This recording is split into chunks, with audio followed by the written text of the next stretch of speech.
ओम शांति। आज सवेरे करावल नगर गीता पाठशाला में 28 जुलाई सन 65 की वाणी चल रही थी, दूसरे पेज के अंत में।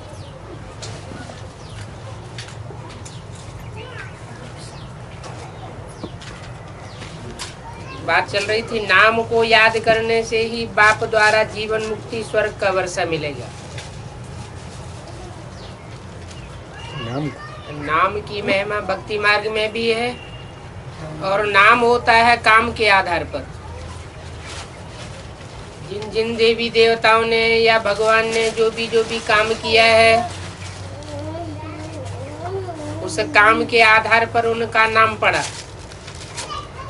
अनेक प्रकार के नाम पड़े, जैसे जैसे काम किए। तो नाम की महिमा भक्ति मार्ग में भी है, और संगम युग में होता है काम, भक्ति मार्ग में होता है नाम। शिव बाबा कहते हैं माम एकम याद करो। अनेक नामों को याद करने की दरकार नहीं है, माम एकम याद करो। क्यों? क्योंकि सृष्टि को पलटने के जो भी काम हैं, जो भी देवताओं ने किए हैं, जो भी देवियों ने किए हैं, जब मैं इस सृष्टि पर आता हूं तो मेरी याद की पावर से वो काम हुए हैं। इसलिए माम एकम याद करो। ये माम एकम याद करो, ये किसके लिए कहेंगे? किसको कहेंगे? ब्राह्मणों को ही कहेंगे, ब्रह्मा द्वारा ही कहेंगे ना कि माम एकम याद करो। आते भी हैं पतित दुनिया में। हम ब्राह्मण बी के कुमारियां हैं, वास्तव में तुम भी हो, परंतु तुमने पहचाना नहीं है। दादा कहते हैं मुझे और वर्षे को याद करो। ये भी दिखाते हैं महाभारत लड़ाई लगी थी तो देवताओं की विजय हुई थी। वो है आसुरी संप्रदाय, और ये है दैवी संप्रदाय। हम परमपिता परमात्मा द्वारा देवता बन रहे हैं। गाते भी हैं मनुष्य देवता किए कीर्तन लागी वार। ये ग्रंथ के महावाक्य सुने हैं। कीर्तन लागे वार अर्थात सेकंड में मनुष्य से देवता बन जाते हैं। तो समझाना पड़े कि वो सेकंड कौन सा है जिसमें ब्रह्मा सु विष्णु एक सेकंड में बन जाता है। एक सेकंड में मनुष्य से देवता बन जाता है। क्या समझाने की बात है?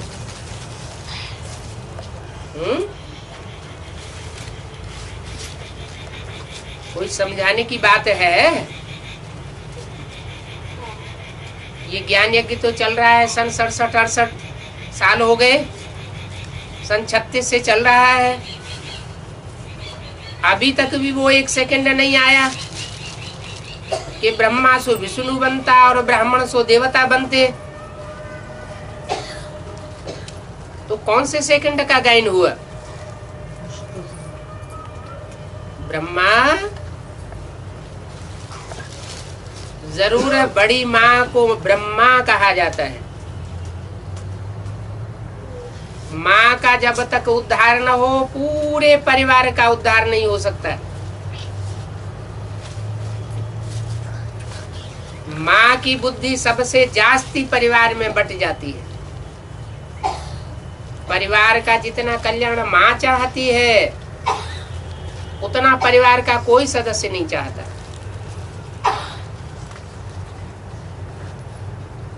तो तेरे बहाने सर्व का भला। माँ की बुद्धि में जब वो निश्चय बुद्धि होकर के ईश्वर के सामने आती है उसी क्षण भला हो जाता है। निश्चय बुद्धि बनने की ही कमाल है। निश्चय बुद्धि विजयते, विष्णु बन जाता है। और कोई धर्म में वर्ण नहीं है। देवी देवता सनातन धर्म में 4 वर्ण हैं। जो ब्राह्मण बनते हैं सो देवता बनते हैं, देवता बनते हैं सो शूद्र, शूद्र से वैश्य, वैश्य से शूद्र, वैश्य से शूद्र बनते हैं और शूद्र से फिर ब्राह्मण बनते हैं। भारत का है ये आदि सनातन देवी देवता धर्म। और भारत में ही लक्ष्मी नारायण का राज्य था।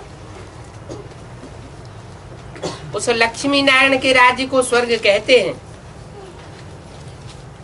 छोटी छोटी बच्चियां बुलंद आवाज से बड़ी सभा में बैठ करके समझावें तो कितना प्रभाव पड़े। समझेंगे, ज्ञान तो इनमें है और ये भगवान का रास्ता बताती हैं। निराकार परमात्मा ही कहते हैं आत्माएं माम एकम याद करो तो तुम्हारे विकर्म विनाश हो जाएंगे। कौन कहते हैं माम एकम याद करो? निराकार परम पिता परमात्मा। अब यहाँ निराकार का अर्थ क्या लगेगा? निराकार का अर्थ ज्योति बिंदु लगेगा या साकारी स्टेज में निराकार रहने वाला लगेगा? क्योंकि शब्द लगा हुआ है कहते हैं। कहना जो है वो बिंदु में से आवाज नहीं आ सकती, जरूर उसको कोई शरीर धारण करना पड़े कहने के लिए कि माम एकम याद करो तो तुम्हारे विकर्म विनाश होंगे, सारे पाप कर्म भस्म हो जाएंगे। गंगा स्नान तीर्थ आदि तो जन्म जन्मांतर करते करते पतित बन गए। अभी भी गंगा स्नान करते रहेंगे, अभी भी तीर्थ आदि ठिकानों में टक्करें खाते रहेंगे तो टाइम निकल जाएगा। अभी मैं आया हुआ हूँ 28 जुलाई सन 65 की वाणी का 30 की। भारत की ही चढ़ती कला उतरती कला होती है। वो राजयोग सिखाए चढ़ती कला अर्थात स्वर्ग का मालिक बनाते हैं। फिर माया रावण नरक में ले आता है तो उतरती कला हुई। इसमें 5000 वर्ष लग जाते हैं। उतरती कला में 5000 वर्ष लगते हैं और चढ़ती कला में कैसे? तो चढ़ जाओ हैं? क्यों नहीं चढ़ पाते? हाँ, क्योंकि निश्चय बुद्धि विजयते बनने में टाइम लगता है। पूरा ज्ञान बुद्धि में बैठ जाए, बुद्धि क्लियर हो जाए, उसमें टाइम लग जाता है। तो माया रावण नरक में गिराती रहती है, उतरती कला की भी शूटिंग होती रहती है। भला आधा कल्प स्वर्ग में हो, परंतु उतरती कला तो कहेंगे ना। स्वर्ग में चढ़ती कला होगी या उतरती कला होगी? उतरती कला वहां भी होगी। जितना जितना भोग भोगते हैं इंद्रियों से उतना उतरती कला होती है। श्रेष्ठ इंद्रियों से सुख भोगते हैं तो उतरती कला धीमी गति से होती है, और भ्रष्ट इंद्रियों से सुख भोगते हैं तो उतरती कला तीव्र गति से होती है। बाप आकर के श्रेष्ठ इंद्रियों का आचरण करना सिखाते हैं, उनको कहते हैं देवताएं। जन्म बाई जन्म थोड़ी थोड़ी कला कम होती जाती है। ज्ञान है चढ़ती कला और भक्ति है उतरती कला।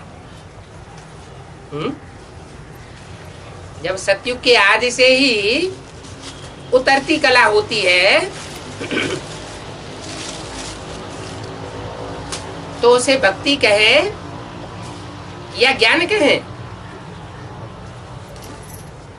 ज्ञान सिर्फ तुम ब्राह्मणों को ही होता है, देवताओं में भी ज्ञान नहीं होता।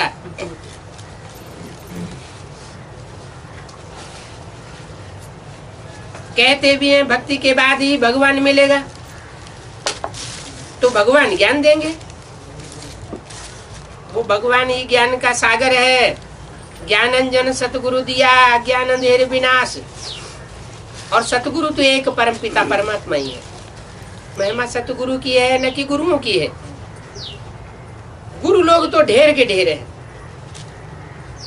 और सतगुरु अकाल मूर्त तो एक ही गाया हुआ है।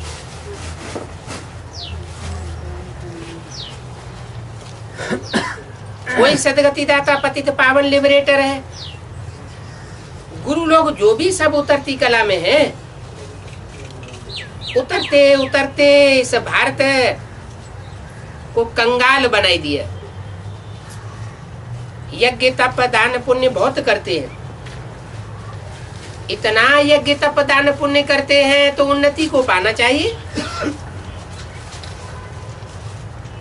पर नहीं, और ही उतरते जाते हैं। भक्ति में है ही दुर्गति। ये सब बाप बैठ समझाते हैं कि दान तप पुण्य आदि करने पर भी नीचे क्यों उतरते हैं, कारण क्या हुआ है? ये तो अच्छी चीजें हैं, तप करना, तपस्या करना, दान करना खराब बात तो नहीं है, फिर उसमें उतरती कला क्यों होती है? क्योंकि ये सारे ही जो कर्म किए जाते हैं वो देहभान में किए जाते हैं। अहंकार में आकर के कोई अगर दान देता है तो उसका फल तामसी दान का मिलेगा या सात्विक दान का मिलेगा? तामसी दान का मिलेगा। तो जैसे जैसे देह अहंकार बढ़ता जाता है, भले श्रेष्ठ कर्म भी करते हैं तो भी उनका प्रतिफल अच्छा नहीं हो पाता। तो भक्ति है ही दुर्गति। बाप बैठ समझाते हैं कि भक्ति दुर्गति कैसे है। विद्वान पंडित आदि कुछ नहीं जानते, सभाओं में बैठे बुलंद आवाज से समझाना चाहिए, जो कोई के प्रश्न उठाने की ताकत ही नहीं रहे। तुम जानते हो भगवान वाच माम एकम याद करो, तो हे आत्माएं तुम मेरे शांति धाम चली आवे। वो है शांति धाम, है वो परम धाम, और ये है दुख धाम। क्या इतनी बात भी नहीं समझते हो? देखो विद्वान पंडितों आदि की कैसी दुर्गति हुई। दुर्गति सदगति किसको कहा जाता है ये भी नहीं जानते। वास्तव में भक्ति है दुर्गति। भारत कौड़ित लुबन पड़ा है। बाप ही आए करके सारी पतित दुनिया को पावन बनाते हैं। क्या कहा? कैसे बनाते हैं सारी दुनिया को पावन? हैं? ज्ञान से आए करके, बिना आए दुनिया को पतित से पावन सदगति में नहीं ले जा सकते। बाकी ये गुरु कहलाने वाले तो परमात्मा को सर्वव्यापी कह देते हैं, उनको तो फायदा है सर्वव्यापी कह देने से। क्या फायदा है कि गाल बजाने में तो गुरु लोग बहुत होशियार हैं, और सर्वव्यापी समझ लिया जाएगा तो भगवान उनमें भी साबित हो जाएगा। उनका जितना गाल कोई बजा नहीं सकेगा। और इस दुनिया में तो पंडित सोई जो गाल बजावा, जो जितना जितना भाषण कर लेता है उतना ही ऊंचा माना जाता है, तो लोगों को श्रद्धा बैठ जाती है यही भगवान होगा। बाप भगवान कहते हैं कौड़ी दुल्य बने पड़े हैं, सबको बेमुख करते हैं और गाली देते हैं। ये भगवान को डिफेम करते हैं। इसलिए गाया हुआ है, जब जब धर्म की ग्लानि हुई तब तब मैं आता हूं। बाप कहते हैं मेरी कितनी ग्लानि करते हैं, मुझे पत्थर में ठिक्कर में ठोक देते हैं? माना शिवलिंग बनाकर पूजा करते हैं उसमें ठोक देते हैं, या पत्थर की मूर्तियां बनाते हैं उसमें ठोक देते हैं। विष्णु की मूर्ति बनाते हैं, पत्थर की बनाते हैं, तो उसमें भगवान को ठोक देते हैं? नहीं, सारी बातें बाप बैठे संगम युग की बताते हैं। संगम युग में जो बिल्कुल ही पत्थर बुद्धि है, जिनकी बुद्धि में कोई ज्ञान की रिंचक मात्र भी नहीं बैठती, ऐसे पत्थर बुद्धियों को भगवान समझ करके बैठ जाते हैं। ठिक्कर बुद्धियों में ठोक देते हैं, जैसे मिट्टी का ठेला, थोड़ी सी ठोकर लगती है और टूट जाता है, तो ऐसे अनिश्चय बुद्धियों को भी भगवान समझ करके बैठ जाते हैं। फिर भी मैं इन पर उपकार करता हूं और इनको पति से पावन बनाता हूं। सब भ्रष्टाचारियों को श्रेष्ठाचारी एक बाप ही बनावेगा। बेहद का वर्षा देने वाला बेहद का बाप ही है, बेहद का दुख देने वाला एक रावण है। सर अनेक हैं लेकिन रावण एक, वो है बड़ा दुश्मन। उनको कोई नहीं जानते कि रावण पतित राज्य क्यों कहा जाता है। ये 5 विकार रूपी रावण है, जिसका चित्र 10 शीश का बनाया हुआ है। ये बात विद्वान पंडित आदि नहीं जानते। अभी बाप ने तुमको सारा राज समझाया है क्या, कि रावण के जो 10 सिर हैं वो 5 विकार पुरुष रूप में दिखाए गए हैं। माया के 5 विकार दिखाए जाते हैं, काम क्रोध लोभ मोह अहंकार, और 5 स्त्री के रूप दिखाए गए हैं। प्रकृति के 5 तत्व, पृथ्वी जल वायु अग्नि आकाश। कहते हैं कि रावण ने इन 5 तत्वों को अपनी पाटी से बांध रखा था।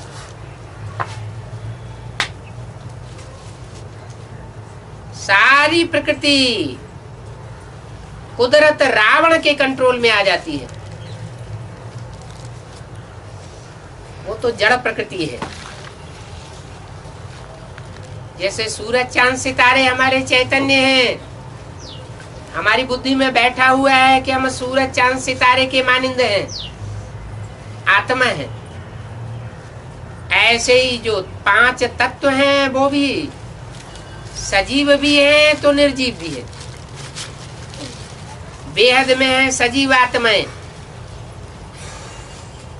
जो सुखदायी भी बनती हैं सत्युग त्रेता में 5 तत्वों के रूप में, और द्वापर कलयुग में रावण के कंट्रोल में आने के कारण दुखदायी भी बनती है। अभी वो 5 तत्व कुदरत के 5 ही रूप दुखदायी बन चुके हैं,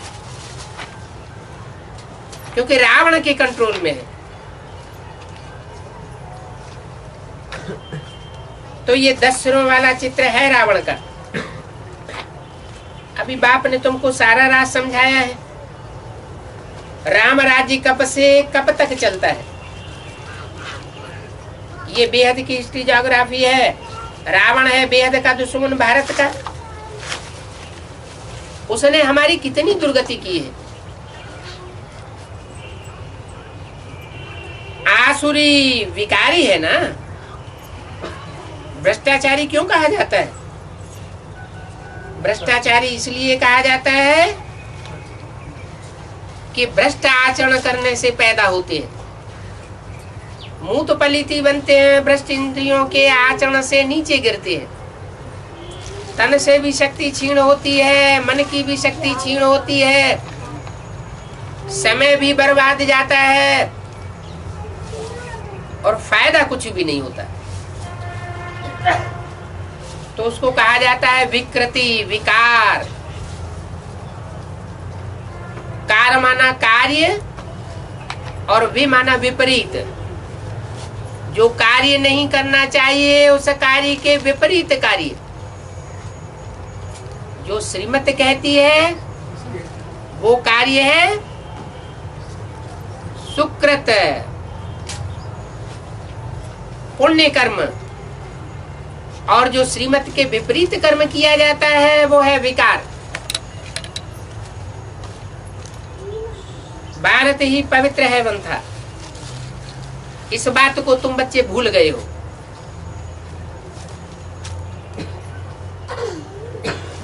कितने तुम घोर अंधियारे में पड़े हो। ऐसे घोर अंधियारे में किसने डाला? इन शास्त्र लिखने और सुनाने वालों ने घोर अंधियारे में डाला हुआ है। ऐसी ऐसी बातें सुनने से खड़े हो जाएंगे। भाषण किया और फिर कोई कहाँ गए, खलास हो गया। कोई बिरले आवेंगे। जैसे शमशान में मनुष्यों को वैराग आता है, ख्याल करते हैं बस भगवान की भक्ति करेंगे, और शमशान से बाहर निकले तो खलास हो जाता है।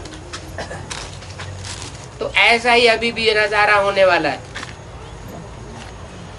दुनिया में धीरे धीरे विनाश होता रहेगा।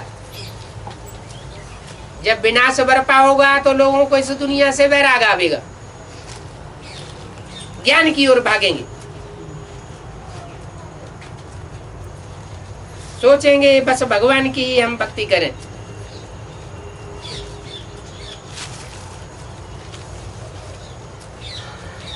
अभी तो शमशान घाट से बाहर आते हैं तो बाहर आते ही भाजी, तरकारी, मछली पल्ला में जाए खरीदने लग पड़ते हैं। गर्म में भी इंतजाम करते हैं कि बाहर हमको निकालो, हम पाप नहीं करेंगे, और फिर बाहर निकले और पाप करना शुरू कर देते हैं। यहाँ भी बाबा कितना समझाते रहते हैं। जैसे 63 जन्मों की रग पड़ी हुई है, इतना बाबा समझाते रहते हैं। कोई की बुद्धि में तो एक बात भी नहीं बैठती।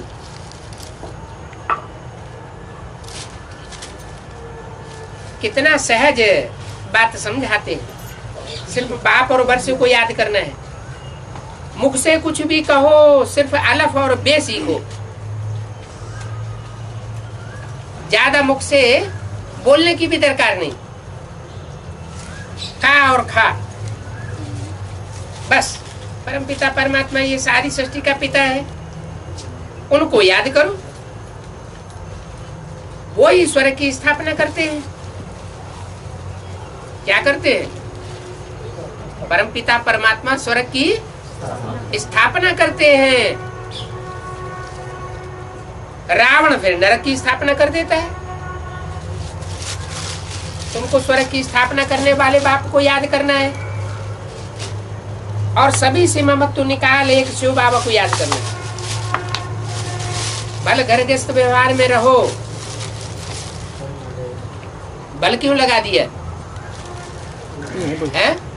रहना पड़ता है। भले घर गृहस्थ व्यवहार में रहो, बल क्यों लगा दिया है? भले न लगाए तो नहीं चलेगा। माने कोई को घर गृहस्थ व्यवहार से बाहर जाना सूट नहीं करता हो, क्योंकि लौकिक घर गृहस्थ व्यवहार है। परमात्मा बाप जो इस सृष्टि पर आता है गृहस्थी बन करके, तो वो भी आता है, लेकिन वो उसे लौकिक नहीं कहेंगे। क्या कहेंगे? अलौकिक कहेंगे। तो यहाँ बाबा का इशारा है, तुम्हें अपना लौकिक अच्छा लगता है तो भले घर गृहस्थ में रहो, मनाही नहीं है। क्या ये लौकिक को छोड़ छाड़ करके अलौकिक में आने वाले कौन बनते हैं? जिनको राजाई का वर्षा लेना है वो लौकिक को त्याग देते हैं। और जिनको राजाई का वर्षा नहीं लेना है, स्वर्ग में ही जाना है, स्वर्ग में जाकर के सुखी रहना है, तो लौकिक दुनिया को उनको छोड़ने की दरकार नहीं है। आराम से बैठ करके पुरुषार्थ करें, तन धन धाम स्वर्ग परिवार संभालें और बाबा को याद करें। जितना हो सके उतना करें, बहुत तकलीफ उठाने की दरकार नहीं है, स्वर्ग में तो आ ही जाएंगे। तो बोला भले गृहस्थ व्यवहार में रहो, और कहा शादी आदि पर भी जाओ। माने जो सरेंडर्ड वर्ग हैं, जिन्होंने घर घाट छोड़ा हुआ है, उनको तो नहीं कहते होंगे कि शादी आदि में जाओ, कि शादी आदि में जाने की छुट्टी देते हैं? नहीं देते। तो कहा भले गृहस्थ व्यवहार में रहो, शादी आदि में जाओ, जब फुर्सत मिले तो बाप को याद करो। कोई बहुत कंपल्सन नहीं है, बुद्धि से बाप को याद करते रहो। ऐसे थोड़े ही कि कन्या कहाँ शादी पर जावेगी, नहीं, बैठकों में जावेगी तो किसके साथ सगाई की हुई है उनको भूल जाएगी। बैठकों आदि में जाने की बाबा मनाही इसलिए करते हैं कि कच्चे कच्चे का माथा खराब न हो जाए। अच्छा, घरगृहस्थ में रहने वाले पक्के पक्के हो गए, कच्चे कौन कहेंगे और पक्के कौन कहेंगे? पक्के वो जो कभी भी अनिश्चय बुद्धि न बने, और कच्चे वो जो थोड़े में किसी के संग के रंग में आवे और कन्वर्ट हो जावे। तो कच्चे कच्चे का माथा खराब नहीं होना चाहिए। बैठकों को देखते हुए भी तुम्हारी किसके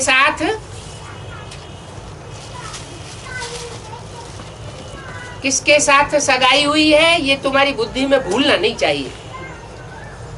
28 जुलाई सन 65 की वाणी का चौथा पेज। जब तक उसके घर जाओ तब तक तुम सब कर्तव्य करते ही रहो। तुम क्यों भूल जाते हो? ऐसी ऊंची सगाई जो तुम्हारी भूलनी तो नहीं चाहिए। कोई तो ऊंचते ऊंच सगाई करके फिर जा करके नीचते नीच सगाई कर लेते हैं। अच्छे अच्छे नामी ग्रामी का भी माया हाल ये कर देती है।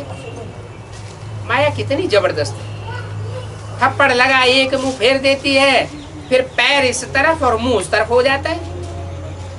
इसलिए बाबा बार बार समझाते रहते हैं, तुम्हारी सगाई उनसे हुई है जिससे तुमको आधा कल्प सुख मिलता है।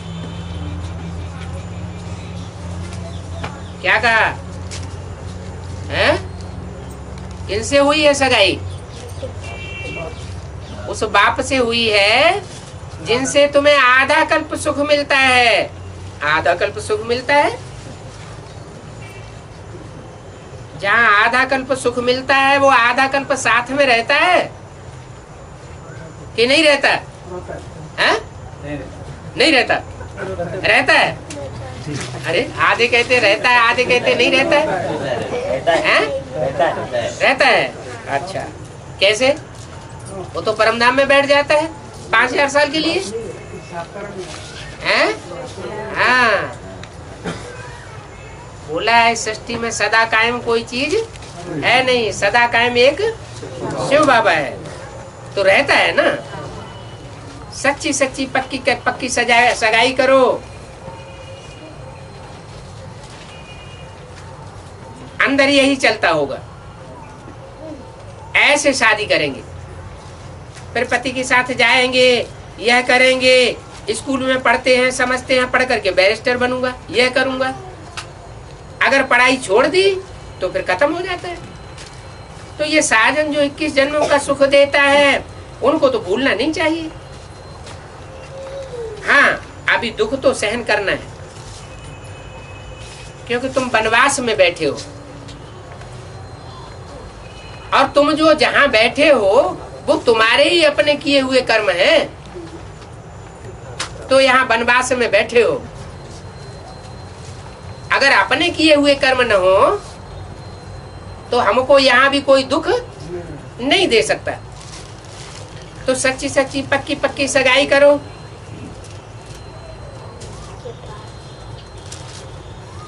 इसमें बाबा क्या करेगा?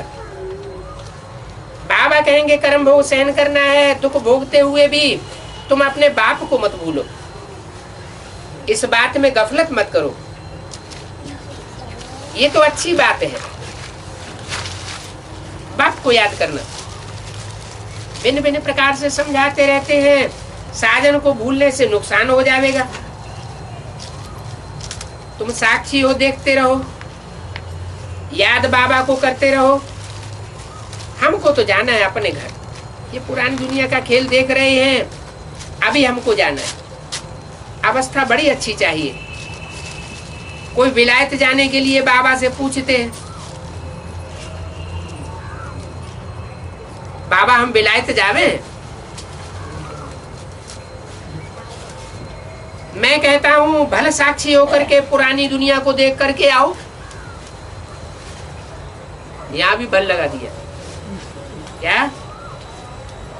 एक तो जाओ बल दुनिया में, और साक्षी होकर के जाओ। साक्षी होकर के पुरानी दुनिया को देख करके आओ, बल माया का पंप देख करके आओ।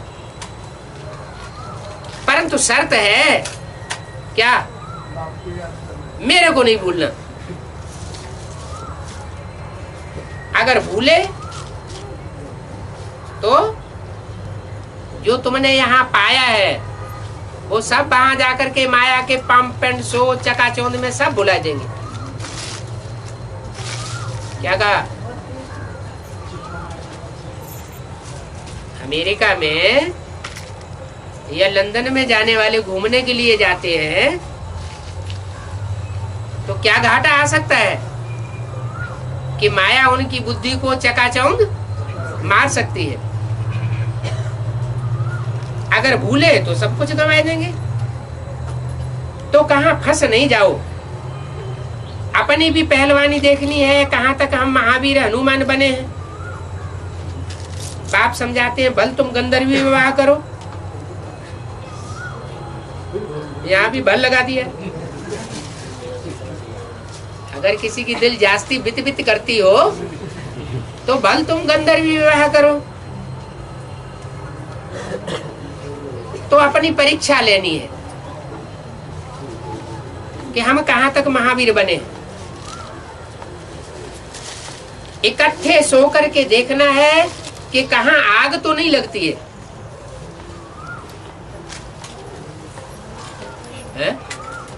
इतना सुन के तो बहुत से कुमारों का माथा खराब हो जाएगा। फिर ऐसे क्यों बोल दिया? अपनी परीक्षा लेनी है, इकट्ठे सो करके देखना है कहां आग तो नहीं लगती है। अगर आग लगेगी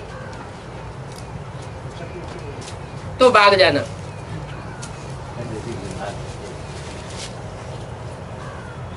भाग कैसे जा? माया ने टांग पकड़ ली तो फिर भागने की हिम्मत रहेगी? परीक्षा जरूर लेनी है। आग लगी तो ये हमारे बहादुर बनकर के दिखाओ।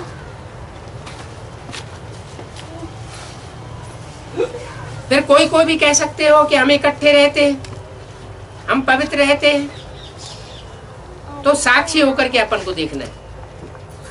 ये तो पुराना शरीर खत्म हो जाना है, हमको तो बाप से बादशाही लेनी है। हम अशरीरी हैं। कोई भी लालच में फंसना नहीं चाहिए।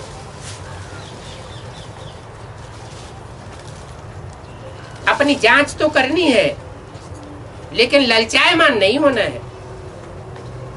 अपन को फुल प्रूफ बनाओ।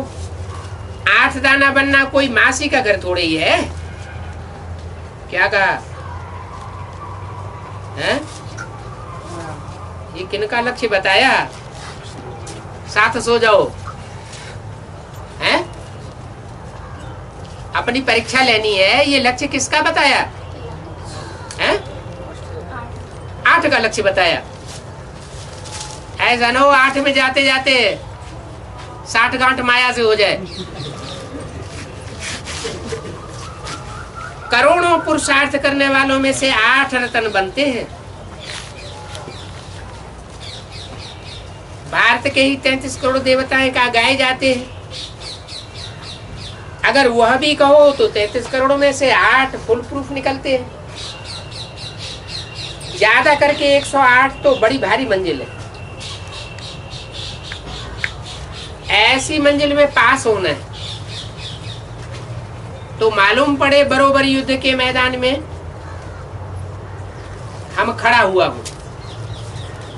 कितने ढेर हैं, उनमें कोई पान का बीड़ा उठा करके वो डायरेक्शन पर चल करके दिखावेंगे।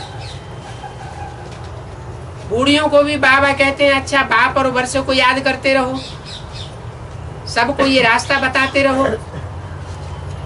प्रजा जो है वो तो ढेर की ढेर बननी है, उनके लिए कोई खास पुरुषार्थ नहीं है। प्रजावर्ग की आत्माएं तो पवित्र रहने का भी पुरुषार्थ नहीं करेंगी, सिर्फ मुख से बाबा बाबा कहते रहेंगे, रोज पुरुषार्थ नहीं करेंगे, रोज क्लास भी नहीं करेंगे। सिर्फ एक बार संदेश ले लिया, मान लिया, बाद में चले न चले तो भी कोई हर्जा नहीं। स्वर्ग में तो आ जाएंगे, लेकिन कौन सी कैटेगरी के स्वर्ग में आवेंगे वो फिर देखना पड़ेगा।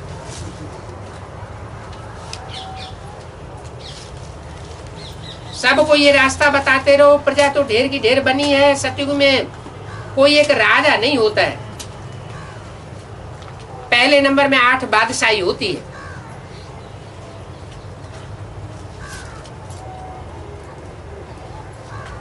सबसे ऊंच पद ये है। फिर है नंबरवार, तो मेहनत करके आगे आ जाओ। अच्छा इतनी मेहनत नहीं कर सकते तो पुरुषार्थ करके प्रजा में भी अच्छा पद पा सकते हो, हैं? पुरुषार्थ करके प्रजा में अच्छा पद क्या होता है?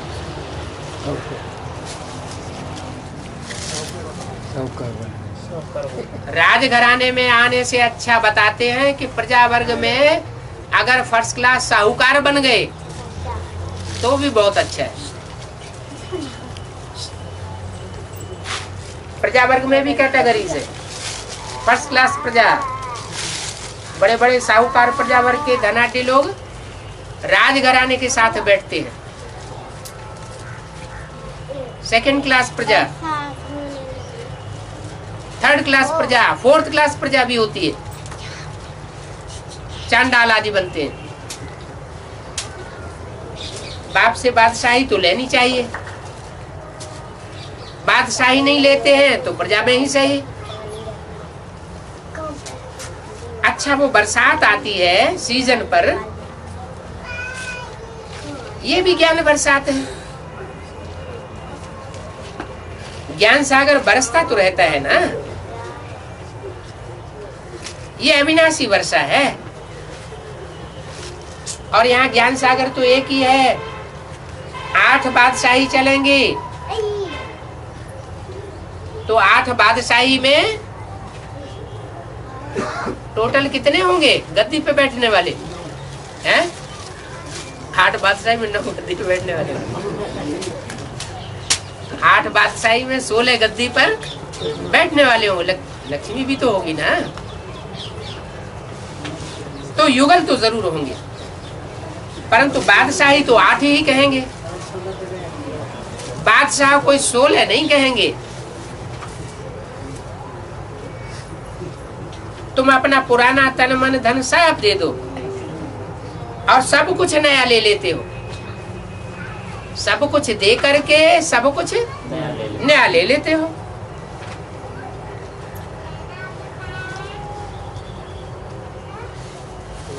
तुम्हारा सौदा नंबर 1 है।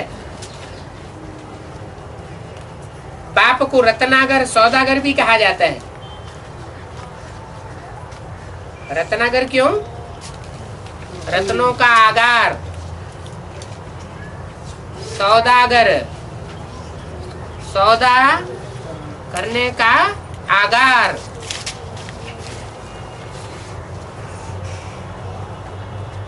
नया देते हैं। ऐसा सौदागर और मुसाफिर जो हसीन बनाते हैं, सारे विश्व को हसीन बना करके जाते हैं। मनुष्य भी हसीन तो दुनिया भी हसीन बन जाती है। अब ड्रामा में जो जैसा है फर्नीचर भी वैसा ही उनको मिलेगा। ऊंचा आदमी होगा तो उनका फर्नीचर भी ऊंचा होगा। नीच घराने में उनको बैठने का स्थान भी ऐसा ही होगा। साहूकार के पास फर्नीचर सब ऊंचा होगा तो ऊंचे से ऊंचे देवताओं का फर्नीचर भी बहुत ऊंचा होता होगा ना। आगे चल करके तुम सब साक्षात्कार करते रहेंगे, तुमको बहुत खुशी होती जाएगी। बाप कहते हैं बच्चे जीते रहो। 68 साल से तो जीते चले आ रहे हैं, अभी और कितने साल जीना है? कब साक्षात्कार होंगे? बहुत खुशी होती रहेगी। साक्षात्कार को तो भक्ति मार्ग बताई दिया है, उसमें खुश रहना है। साक्षात्कार भी दो प्रकार के होते हैं। एक होता है बंद आंखों का साक्षात्कार जो भक्ति मार्ग में होता रहा, और दूसरा होता है दिव्य बुद्धि का साक्षात्कार। दिव्य बुद्धि का साक्षात्कार ज्ञानी तो आत्माओं को होता है। तो उसी साक्षात्कार की बात यहाँ कही कि तुम बच्चों को बहुत साक्षात्कार होते रहेंगे, अंदर अंदर खुशियों में झूमते रहेंगे, खुशी होती रहेगी। बाप कहते हैं बच्चे अभी जीते रहो। क्या निश्चय बुद्धि हो तो जैसे जीते हो, अनिश्चय आता रहता है तो जैसे बीच बीच में मर जाते हो। अनिश्चय किस किस बात पे आता है? अनिश्चय आने की कौन कौन सी बातें हैं? 3 बातें हैं। कौन सी?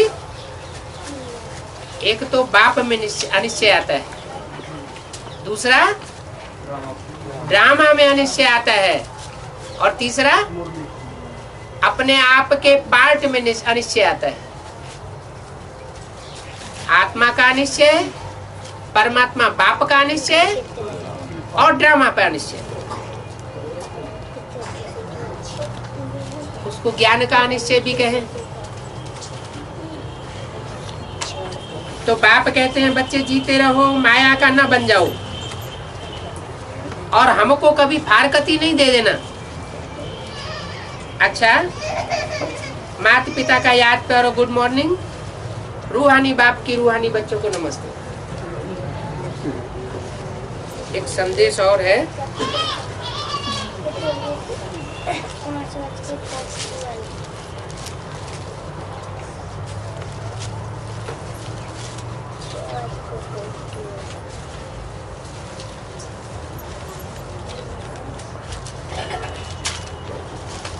मार्च 2004 को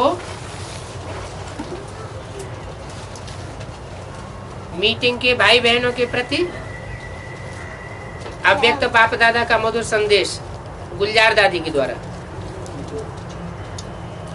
आज बाप दादा के पास सर्व मीटिंग के साथियों की और विशेष हमारी दादियों की याद प्यार लेते हुए पहुंची, तो क्या देखा कि आज बाप दादा बहुत बिजी थे।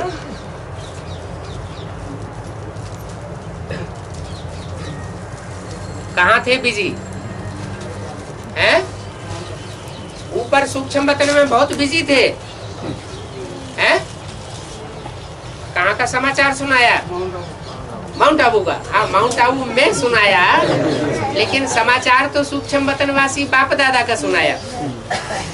तो बाप दादा बहुत बिजी थे। बाप दादा के सामने बहुत रंग बिरंगे हीरे थे, और हर एक हीरे को बहुत बहुत प्यार से देख देख करके हर्षित हो रहे थे। हैं?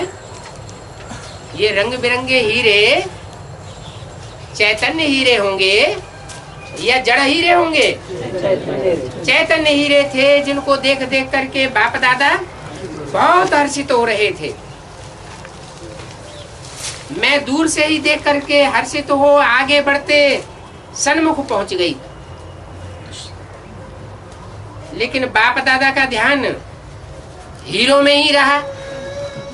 मेरी और बाप दादा का ध्यान गया ही नहीं।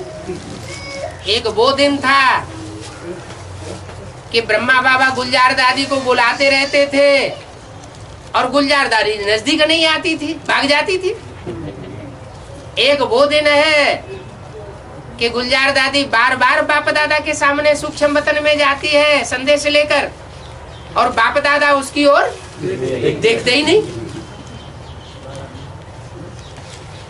तो बाप दादा का ध्यान हीरो में था। थोड़ी हलचल के बाद बाबा की नजर मेरे ऊपर गई। क्या? जब हलचल हुई थोड़ी, तो बाप दादा की नजर मेरे ऊपर गई और बाबा बोले, आओ मेरी होली, हैप्पी डायमंड, आओ, क्या समाचार लाई हो? मैं बोली, बाबा आज आपके विशेष निमित्त बच्चों की याद प्यार लाई हूं। क्या? साधारण निमित्त नहीं, जो आपके विशेष निमित्त बच्चे हैं उनकी याद प्यार लाई हूं। बाप दादा ने मुस्कुराते सबका याद प्यार स्वीकार किया। मैं बोली, बाबा आज आप बहुत बिजी हो। तो बाप दादा मीठा मीठा मुस्कुराते हुए बोले, बच्ची आजकल आपकी साकार दुनिया में इलेक्शन चल रहे हैं।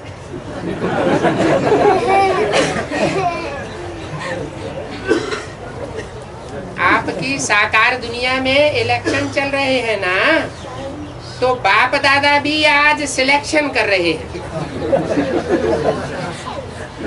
कि मेरे लाडले हीरे बच्चे कैसे कैसे बच्चे हैं जो सिलेक्शन में आने वाले हैं। मैं बोली, बाबा आप क्या देख रहे हैं? बाबा बोले, बच्ची हीरे तो सब हैं, लेकिन 3 प्रकार के रत्न देख रहे हैं। जिन रत्नों को देख रहे हैं बाप दादा, वो हीरे तो सब हैं, हीरो पाटधारी तो सब हैं अपने अपने ग्रुप में, लेकिन हाँ, लेकिन 3 प्रकार के रत्न देख रहे थे। एक है, कितना भी कैसा भी वायुमंडल परिस्थितियों की धूल हो, लेकिन उन पर धूल का प्रभाव नहीं पड़ता है। एक ऐसा भी हीरो का ग्रुप है जिस पर न तो वायुमंडल का असर पड़ता है और न पर के द्वारा आई हुई जो स्थितियां हैं, समस्याएं हैं, उन समस्याओं का उनके ऊपर कोई असर, चिकने गड़े हैं, उनके ऊपर कोई असर पड़ता ही नहीं। धूल का प्रभाव नहीं पड़ता है।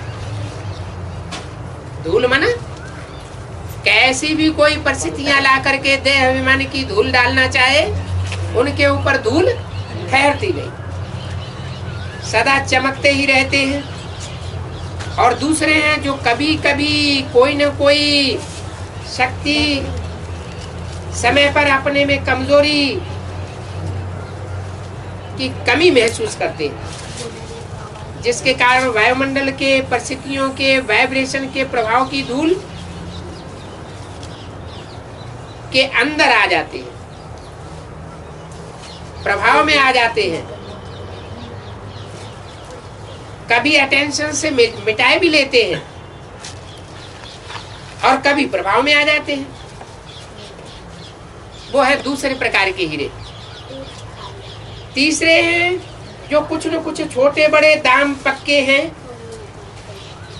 मिटाते भी हैं, मिटा ही नहीं सकते, सोचते बहुत अच्छा है, ये करूंगा, ये होगा, लेकिन संकल्प को प्रत्यक्ष परिवर्तन में लाने की शक्ति कम है।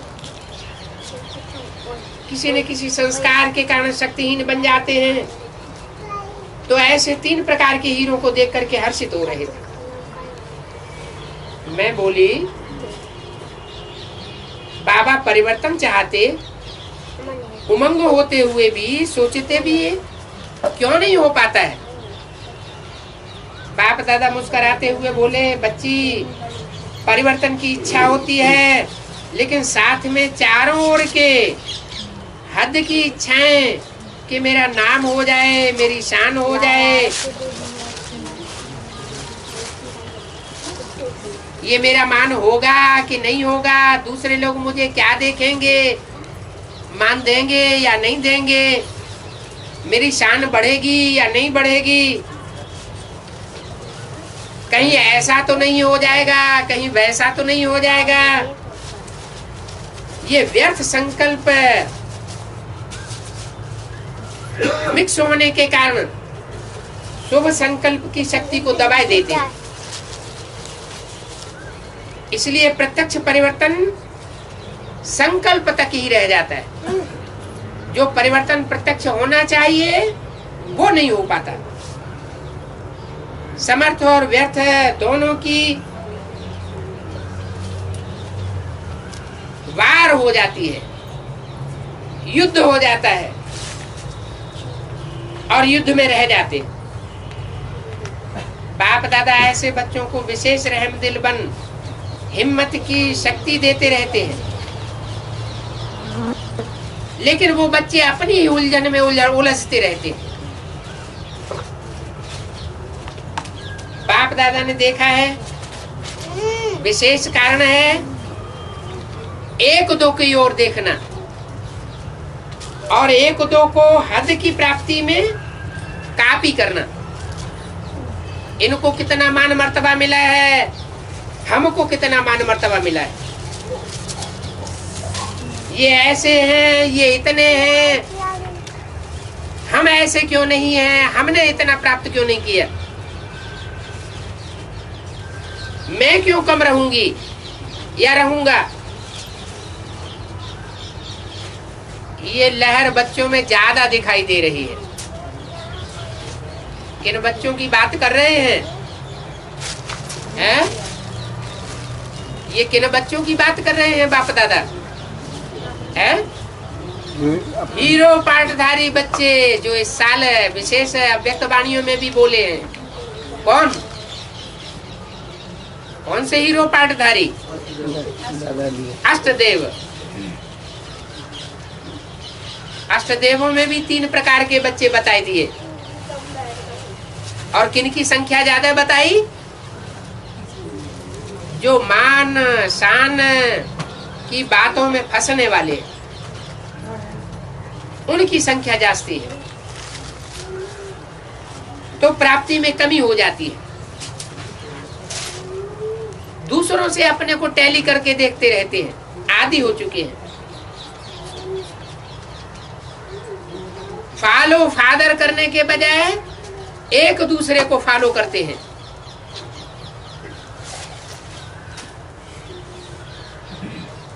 तो बुद्धि का कंसंट्रेशन जिसके ऊपर रहेगा वैसे ही तो बनेंगे।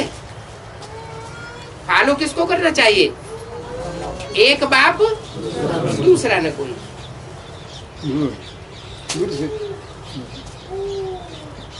जैसे ब्रह्मा बाप सभी बच्चों की कमी भी जानते थे और कमी जानते हुए भी विशेषताओं को देखते थे और विशेषताओं से ही आगे बढ़ाते थे। इस विधि से ही स्वपरिवर्तन सहज हो सकता है। नॉलेजफुल ज्यादा हो जाते लेकिन पावरफुल हो परिवर्तन नहीं कर पाते। बाप दादा यही चाहते हैं कि अब समय प्रमाण स्व के ऊपर अटेंशन जरूरी है, वो रखना चाहिए।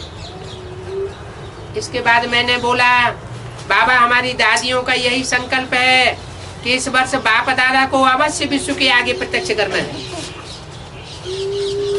बाप दादा मुस्कुराते हुए बोले। क्यों मुस्कुराते हुए क्यों बोले हैं?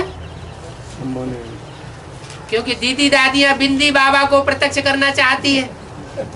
सूक्ष्म वतनवासी बाप दादा को संसार में प्रत्यक्ष करना चाहती है, और बाप दादा साकार में पार्ट बजाने वाले निराकारी और आकारी बाप दादा को प्रत्यक्ष करना चाहते हैं।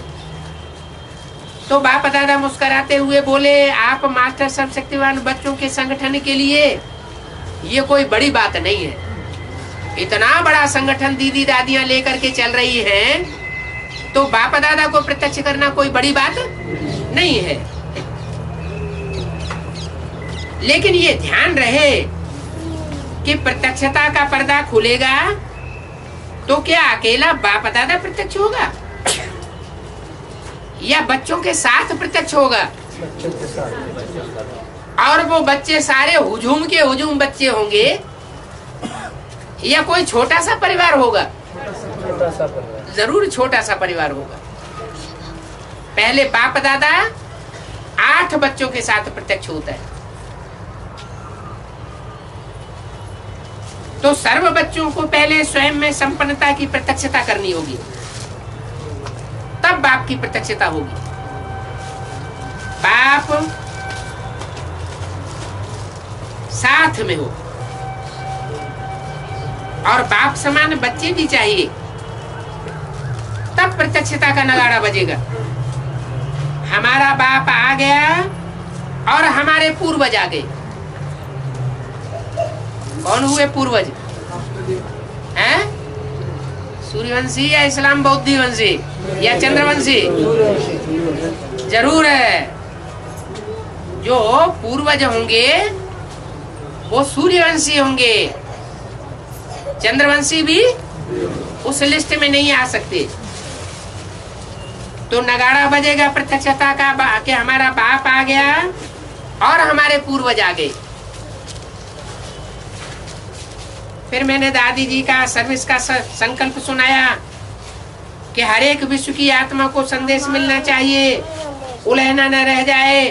बाबा बोले, ये तो बात बहुत अच्छी है, ये सेवा तो करो, लेकिन साथ में 3 प्रकार की सेवा का लक्ष्य रखो। एक तो संदेश देना, दूसरा संबंध संपर्क वालों को और आगे बढ़ाना और तैयार करना, और तीसरा है संदेश वाहक आत्माओं को भी तैयार करना। क्या? किनको तैयार करना? जो संदेश वाहक दूसरों संसार को संदेश देने वाली आत्माएं। संदेश देने से क्या बनते हैं? प्रजा बनती है। तो अभी तक बेसिक नॉलेज में क्या हुआ है? प्रजा बनने वाली आत्माओं को संदेश दिया गया है, ढोल पीटा गया है, परमात्मा बाप आ गया। वारसदार नहीं बनाया गया। वारसदार बनने और बनाने के लिए एक एक आत्मा के साथ बैठ करके मेहनत करनी पड़ती है, जो एडवांस नॉलेज में चलता है।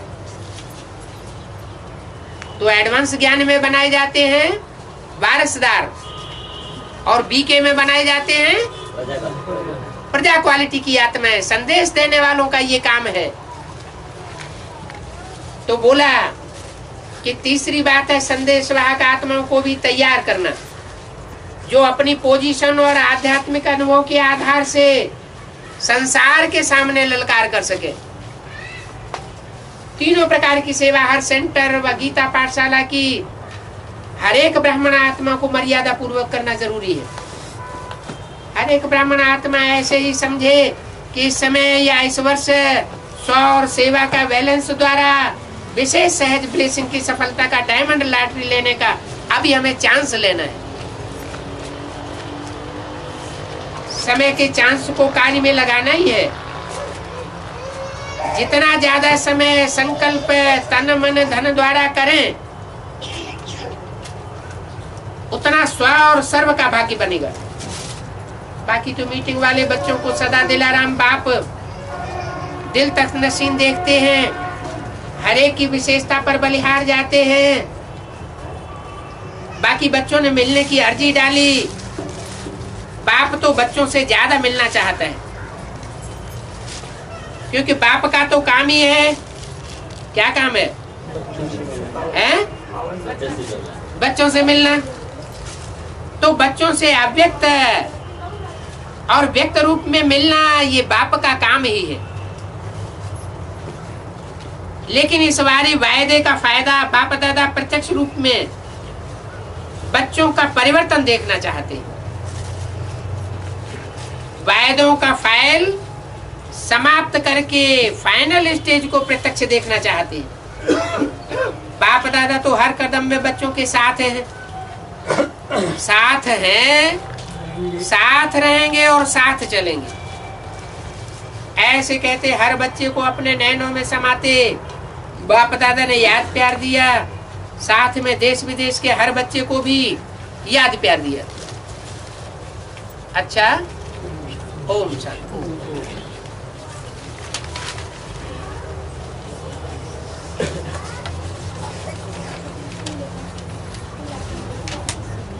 एक संदेश और है एक पेज का है?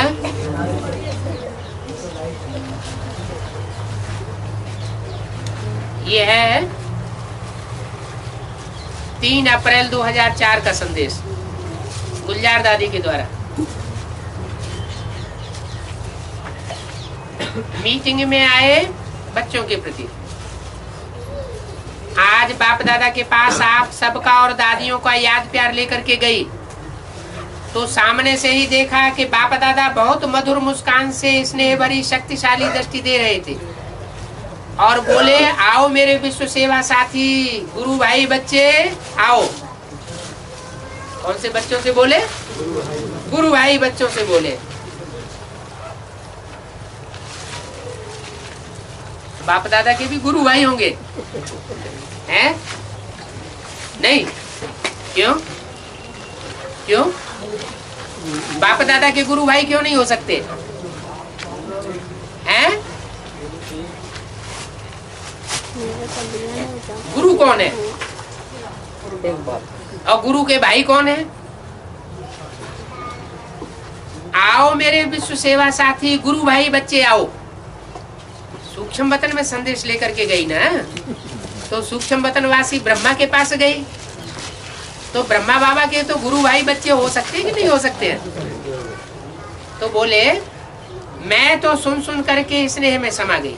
कुछ समय के बाद बाबा बोले, बच्ची आज क्या समाचार लाई हो? मैं बोली, बाबा आज तो सब जौन वर्ग बहुत उमंग उत्साह से चारों ओर की सेवा के प्लान बनाए रहे हैं।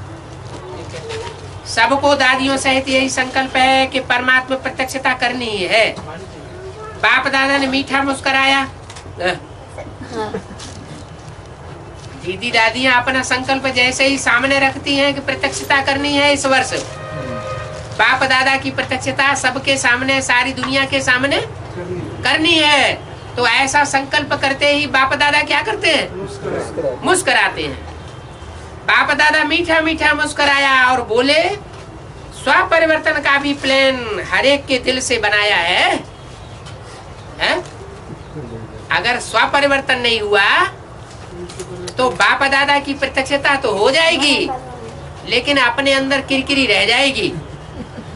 तो प्रत्यक्षता हुई हुई न हुई अपने लिए बेकार हो जाएगी। इसलिए बाप दादा मीठे मीठे मुस्कुराए। मैं बोली, बाबा सबका इस समय लक्ष्य तो बहुत अच्छा लग रहा है।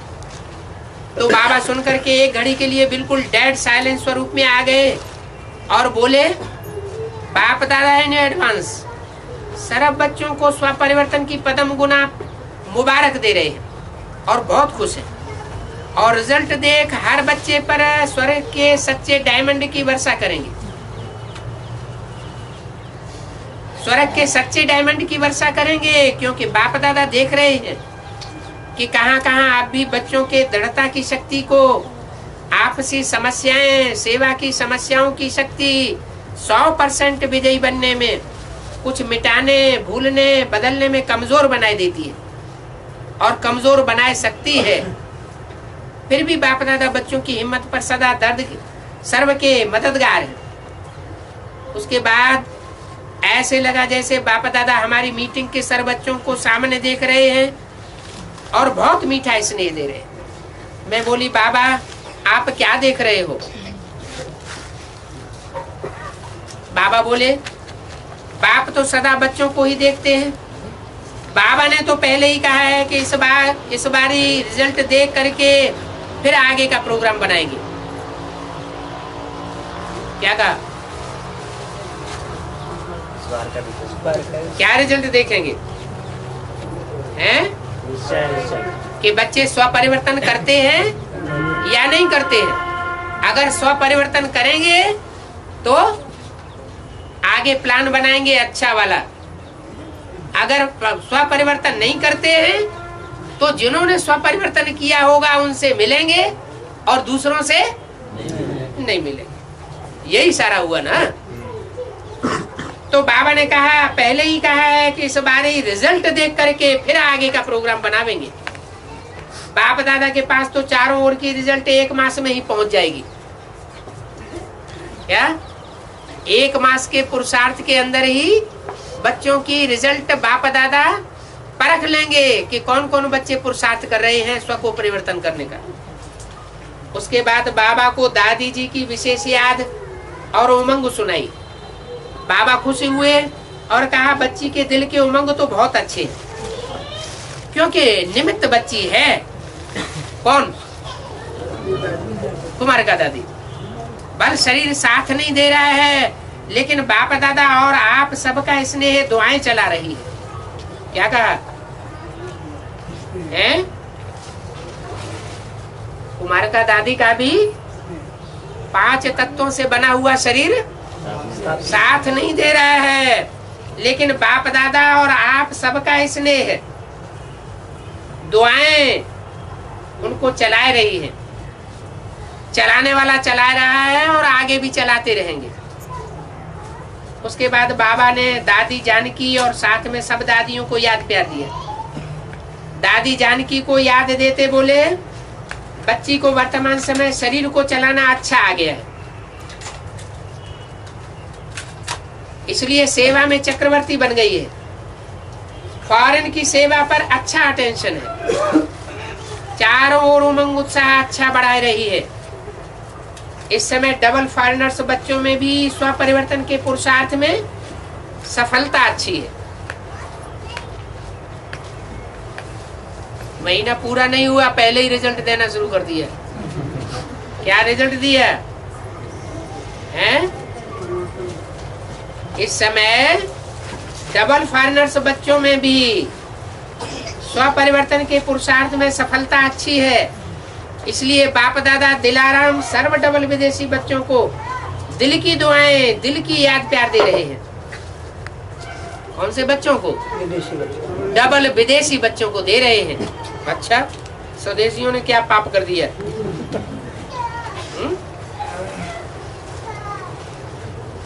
इस बारी डबल विदेशी बच्चों को इतना क्यों उठा रहे हैं? क्यों? शास्त्र देवों की जो खास प्रत्यक्षता वर्ष की बात कर रहे हैं और डबल विदेशी बच्चों का आवाहन जैसे कर रहे हैं,